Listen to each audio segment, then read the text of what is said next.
Hi guys, and welcome to the midweek Josh's vlog video. Once again, I hope you've all had a really good week, and I hope you've been keeping up with the videos, and I hope they kind of mean something to you and you're getting something from them. And thank you to those that are continuing to watch them. That's fantastic.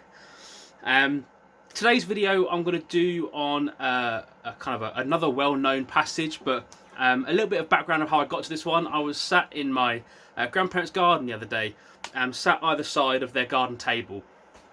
And we were just chatting about their garden and all the sort of stuff they've been doing that week. And one of the things they noticed was that their garden table was wobbling quite a lot.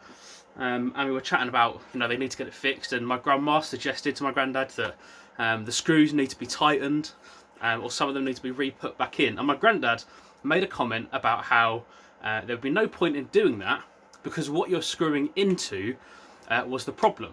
And it doesn't matter how much you tighten up the screw on the legs. If the table itself was rotten or wobbly, then you're always going to have a wobbly table.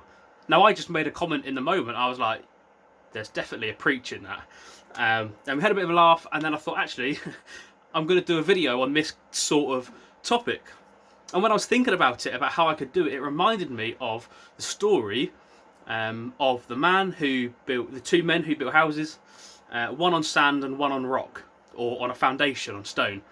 And that when the storms came, it was the man who built his house on the rock, his house stood firm, and yet the man who built his house on a sand, his house was sort of crumbled and went away and fell away with the storm. Again, all about sort of foundations, and that's kind of what got me thinking. When I kind of made this decision, I went back and I read the story again. Again, it's a well-known story, but as usual, God likes to bring new stuff every time you read a passage. So it doesn't matter how many times you've read a story, read it again, and God will kind of bring new things to you. And that's exactly what God did here with this story for me. And I kind of was reading it, as you say, fully expecting it to be the same story, but God really revealed something new to me. And that was that I was thinking about, as I was reading, the process of building these houses. See, the commonly used title to this story is The Wise and the Foolish Builder. But I was thinking, and it kind of like paints a picture of this one man who is obviously very wise, and another man, the foolish man. You kind of instantly think of him as a very sort of uneducated man who just threw together a bunch of bits of wood to try and build some sort of structure that roughly resembled a house. And then when the storm came, it was like, well, yeah, obviously that wasn't going to hold up. But the picture I got while I was reading this passage was actually these two men were likely builders. It's a parable, so it's not something that actually happened. It was a story that was told. But what if these two men were builders? And these two houses looked identical. Or, maybe a couple of differences, but they're both builders. They both know how to build a house. So when to any kind of randomer walking by, these houses looked identical. There was nothing that you could say about one or the other to say, oh, I think that one's going to fall down or not. They looked the same. And these were skilled men.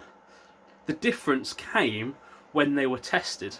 And the difference came when the storms came, and the one that had the foundations which are below the ground that you can't see, that stood firm. But the one that was in the sand fell down. But other than that, you couldn't tell the difference. And the second thing following on from this was that actually the man who built the foundations on his house probably took a lot longer. And the man who built his house on the sand with no foundations probably finished his house a lot quicker. And the picture I had in my head while I was reading this and thinking about this was of this second man who built his house on the sand, sat in this brand new house that's finished. He's built it, he's happy with his house, it looks amazing, and he's looking over at this man who is still out there digging the trenches or whatever it is for the foundation. He's still building the foundations of his house, and he's sort of laughing at them, claiming he's not a good enough builder, saying, I'm better than you because my house is already done. But then, obviously, the man built his house, and then again, when the storms came, that was when the difference was made. And this was key for me reading it at this kind of time, or this time of reading it. But this story isn't just about the kind of the wise man against the foolish man. It's about, and it's not just about men who are putting, or people who are putting their faith in things that aren't strong, and people putting their faith in things that are weak. It's not just about this. It's going against this idea that having a faith is all about looking okay. It's all about looking good. And it's all about how you seem to other people. You've got to look like you've got it all together. You've got to look like your faith is really strong. And I think that's what this is going about, because this story tells us that faith is about taking our time. It's about doing those small things along the way that help us build a foundation. Doing those things that potentially can be seen mundane and boring, and those things that mean we take our time. So, example from me, I took many years of wanting and trying to get into kind of youth work without ever getting there. But along the way, kind of alongside God, I was building the foundations that put me in a really strong position to then step out when I did into a life of youth work. And I would always look at people who were really young, leading churches, younger than me, leading churches, or being put into big positions of kind of youth work, and thinking that was really good. And I was almost slightly jealous of that. But I know now that God was working on the foundations in me and making sure I was on a solid ground. And that's what I think this is addressing here in this parable. And actually, it's all about doing these things to set us on a strong foundation, so that further down the line we don't crumble when the storms come. We don't fall at the pressure, but we can stand tall knowing that we took our time.